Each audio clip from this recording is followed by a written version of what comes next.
Hey guys, welcome back to the channel. So for today, I want to talk about condensation. So I get a lot of people that ask me questions, and obviously there's multiple ways to attack this, multiple ways to approach it, but I'm going to explain the way that I do, the way that I build builds, and the way that I go about trying to prevent excessive condensation. You have to keep in mind when you're retrofitting a light, especially to the level that some of them do, like this particular light is a Camry set, and I add a heck of a lot of LEDs inside these things, so they do get hot. Well, the reason condensation happens is the temperature variation from the inside of the light to the outside of the light is drastically different, and when that is the case, you get condensation. You know, the case of a glass of ice water on a hot day, condensation. The ice water is a lot colder than the outside of the glass, and you get condensation. So, same basic idea. The whole point of condensation prevention is to acclimate the inside of the light to the outside of the light as best you can. Now, there's always going to be extreme cases that you do have to keep in mind.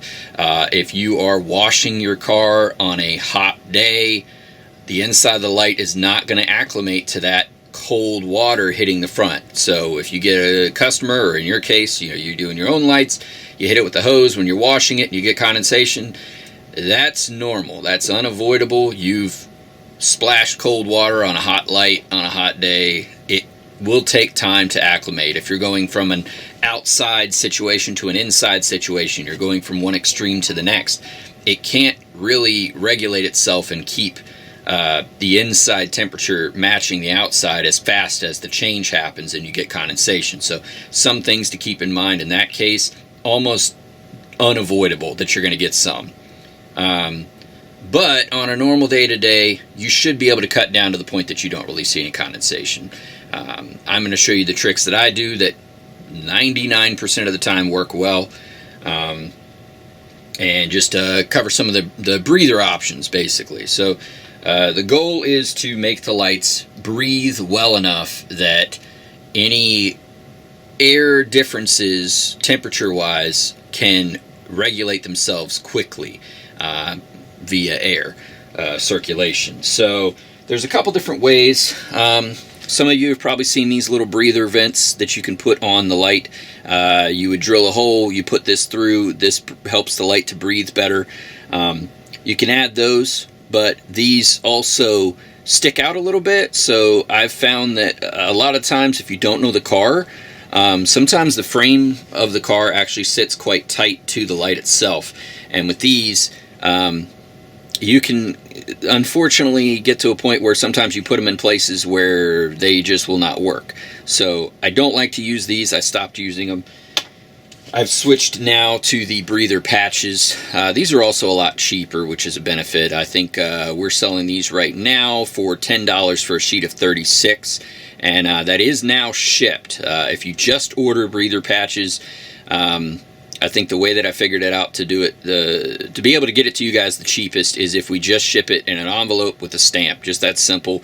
I mean, there's not a heck of a lot to these, so it'll work that way, and we can do it with free shipping. So do keep that in mind. It will not be like a 2-day turnaround on them if you do just get the strips or the patches, but we can ship them. $10 ship for a strip of a sheet of 36 patches, and they just have a little adhesive spot on the back, and then they're breathable in the center.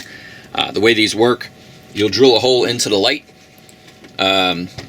roughly the size of that center cap. Now, you know, it's about a ½ inch, like 3/8 inch to a ½ inch hole, and you're just going to drill that in various places across the light. Now, I've found that in general, it works best if you put at least 2 on the top, and you want to put them spread out on the light. If you put 2 right here, you got to remember you're going to have hot spots in the corners. So ideally, you want to try to put like 1 over in this area towards the far side of the light, and then put another one towards the other side of the light, and that will help to kind of level it out so the light can breathe better. And then on the bottom, the same. You want to have one on one far side and another one on another far side, somewhat leveled out. You cannot really put too many patches on these things, and they are waterproof, so I mean, you know, unless you're actually taking your car into a body of water, you should be fine. they won't allow the water in, but they do let the lights breathe. But you can't really do too many of these. So, you know, in this case of this light, I do have a heck of a lot of LEDs going in. I'd rather be safe than sorry. The patches are pretty darn cheap. So I've actually got like 6 of them on this light, I believe. I've got them in the middle there, got one there, got one there, got one here, one there, and I guess I put another one up in the top corner here. So yeah, breathing very well, that's the goal. Every light I've ever seen, at least, most lights do already have breathers on them. This one, there's one right here. So there's one here, there's one here. There might even be another one somewhere. So they do usually already have some form of breathers on the lights. So you're just adding more to make sure that it breathes better, especially if you're adding extra heat into the light. Some lights from the factory actually have this issue. I've had a lot of customers that will hit me up. They want to do a special build. I'll check to see what kind of lights are available. I'll see a set that looks really good that I think I can do a lot with, and I'll show it to them, and they'll be like, oh no, those have horrible condensation. Like, well, yeah, we can fix all that. Like, condensation, leaking lights, things like that, we can fix all of that, and that's kind of the cool thing. So you don't have to rule out those lights that are traditionally not very good from the factory, because we're opening up and we can address all those issues. So things like condensation can be addressed with the vents, and while this isn't always 100%, you know, I don't want you to think it'll always fix your problems, but it's something I do on every set that I build. I do at least 4 on each light. And in extreme cases like this build, I'll do even more. Like, I guess apparently I have 7 on this one. I just put them where it looked like is a good place to put them.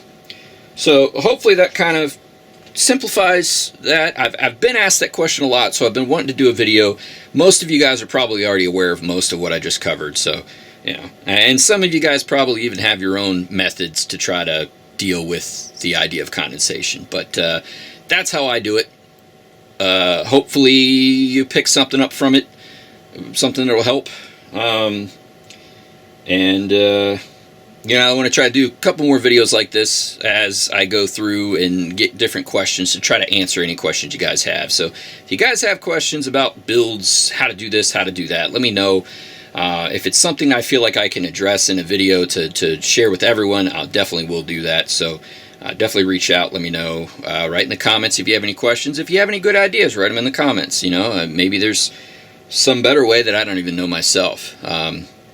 Obviously, this covers condensation. It does not cover a leaking light. Leaking lights are generally, usually more related to lack of butyl around the outside. So always remember, when you open up a set of butyl lights, it's a safe bet to go ahead and add a little more butyl in before you seal them back up. You can also go around and make sure that just, you know, that all of the channels have butyl in them. Sometimes in the factory, when they put butyl, they put the lights on and the butyl will start to like seep down on the inside, so it doesn't actually go in the channel. Some lights have that problem from the factory where it's actually prone to leaking. Leaking is different than condensation, so it's important to try to differentiate the two and figure out what issue you're actually having. A leaking light is a problem. Heavy condensation, if you've added the vents and you've still got condensation, it's possible that some moisture got trapped inside. Another thing that a lot of people do, I don't generally do it myself, but it is a good option, and I've had good results with it, is desiccant packets. Basically, they are, you'll see them in a lot of packaging and things that you buy, these little packs with little beads in them, and it basically sucks the moisture out of the light. That is another way to do it, to get the moisture out.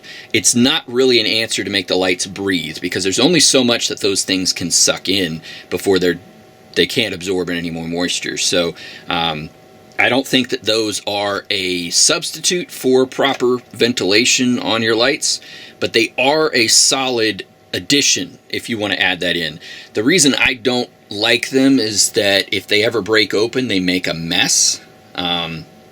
So I kind of have steered away from them, and I haven't really had to use them ever since I kind of fine-tune the way that I seal the lights and the way that I add the breather patches. So it's actually not nearly as common now that I get the with condensation as it was when I first started building. So I don't use them so much, but they are there. If you have a customer that's got a lot of condensation, you've already shipped the lights, he's got them in his car, you can send him a couple of those packs, and if he has a set of lights, like these don't because they're LED, but a lot of lights you can remove a back cap and shove a little desiccant pack in there.